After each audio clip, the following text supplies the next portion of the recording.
Halo semuanya, Assalamualaikum warahmatullahi wabarakatuh. Perkenalkan, nama saya Tasya Armandari dengan NPM 24312052.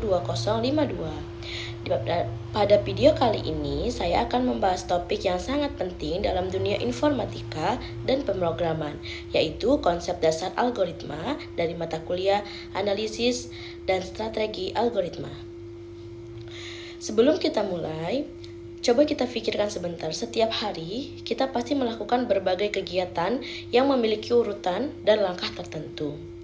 Misalnya, bangun tidur, mandi, sarapan, hingga berangkat sekolah atau kuliah. Semua itu dilakukan dengan urutan yang teratur, bukan secara acak. Nah, inilah gambaran sederhana apa itu yang disebut dengan algoritma, yaitu urutan atau langkah-langkah tertentu untuk melakukan sebuah kegiatan. Secara umum, algoritma adalah serangkaian langkah logis dan sistematis yang digunakan untuk menyelesaikan suatu masalah. Kata algoritma itu berasal dari seorang ilmuwan Persia bernama Al-Khwarizmi yang dikenal sebagai Bapak Aljabar, dan dari namanya inilah istilah algoritma itu muncul.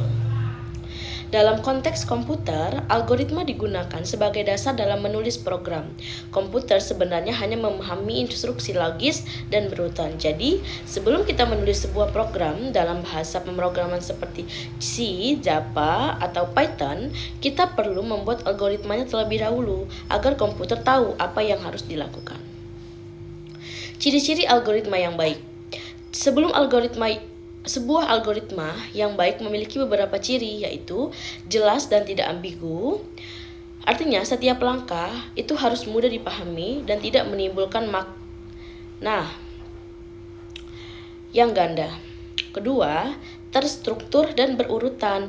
Langkah-langkah harus diurutkan secara logis dalam urutan yang sesuai. Yang ketiga, efisien. Algoritma yang baik tidak boleh membuang waktu atau sumber daya secara berlebihan. Yang keempat, memiliki titik awal dan titik akhir. Jadi harus jelas kapan algoritma dimulai dan kapan algoritma ini berakhir.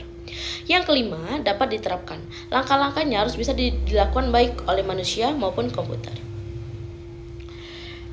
Kalau salah satu dari ciri-ciri ini tidak terpenuhi, maka algoritma bisa gagal atau memberikan hasil yang kurang tepat atau kurang efisien.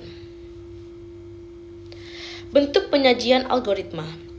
Algoritma dapat disajikan dalam beberapa bentuk, antara lain deskripsi naratif, yaitu penjelasan langkah-langkah dalam bentuk kalimat biasa. Yang kedua, pseudocode, yaitu penulisan langkah-langkah algoritma menggunakan bahasa mirip pemrograman tapi tidak terikat aturan sintaks tertentu. Yang ketiga, flowchart, yaitu diagram alur yang menggunakan simbol-simbol seperti persegi panjang untuk proses jajar genjang untuk input atau output dan belah ketupat untuk keputusan. Setiap bentuk ini memiliki kelebihan. Misalnya, Visual Studio Code itu lebih mudah diterjemahkan ke kode program, sedangkan flowchart itu lebih visual dan mudah dipahami oleh orang awam. Nah, sekarang kita masuk ke contoh algoritma sederhana. Sekarang kita lihat contoh sederhana algoritma dalam kehidupan sehari-hari. Tanpa kalian sadari, kegiatan yang sudah kalian lakukan sehari-hari itu mungkin adalah bentuk sederhana dari algoritma. Misalnya, membuat mie instan, membuat kopi, atau yang lainnya. Itu membutuhkan urutan-urutan serta langkah-langkah tertentu agar bisa mencapai hasil yang maksimal. Misalnya di sini saya memberikan contoh membuat mie instan. Yang pertama, pastinya kita panaskan air dalam panci. Yang kedua, setelah air mendidih, pasti kita masukkan mie dan tunggu sekitar 3 menit atau sampai mie itu menjadi lembut. Lalu tuangkan bumbu yang ada di kemasan mie itu ke piring atau ke mangkok. Lalu mie yang sudah matang kita masukkan ke dalam mangkok yang sudah kita tuang bumbu tadi. Yang kelima, masukkan mie yang sudah matang lalu aduk rata. Dan yang keenam, mie siap disajikan. Nah, itulah contoh sederhana dari kehidupan sehari-hari tentang apa itu algoritma. Nah, kalau contoh dalam komputer itu bisa misalnya kita algoritma menentukan bilangan terbesar dari 2 angka. Nah, yang pertama itu masukkan dua angka. Misalnya kita masukkan A dan B. Dan yang kedua, jika A lebih besar dari B, maka cetak A sebagai bilangan terbesar. Tapi jika tidak, cetak B sebagai bilangan terbesar. Lalu selesai. Langkah-langkah ini bisa dengan mudah diubah menjadi kode program dalam bahasa apapun. Lalu kita masuk ke tujuan dan manfaat algoritma. Mengapa sih kita perlu mempelajari algoritma? Karena algoritma ini sangat membantu kita berpikir logis, sistematis, dan efisien. Dalam dunia pemrograman, algoritma berperan sangat penting untuk menyelesaikan masalah dengan cara terstruktur, menghemat waktu dalam proses coding, menghasilkan program yang cepat dan efisien, serta memudahkan perbaikan atau pengembangan program di masa depan. Selain itu, kemampuan berpikir algoritmik juga berguna dalam kehidupan sehari-hari, misalnya dalam membuat keputusan, menyusun jadwal, atau merencanakan pekerjaan dengan urutan yang logis.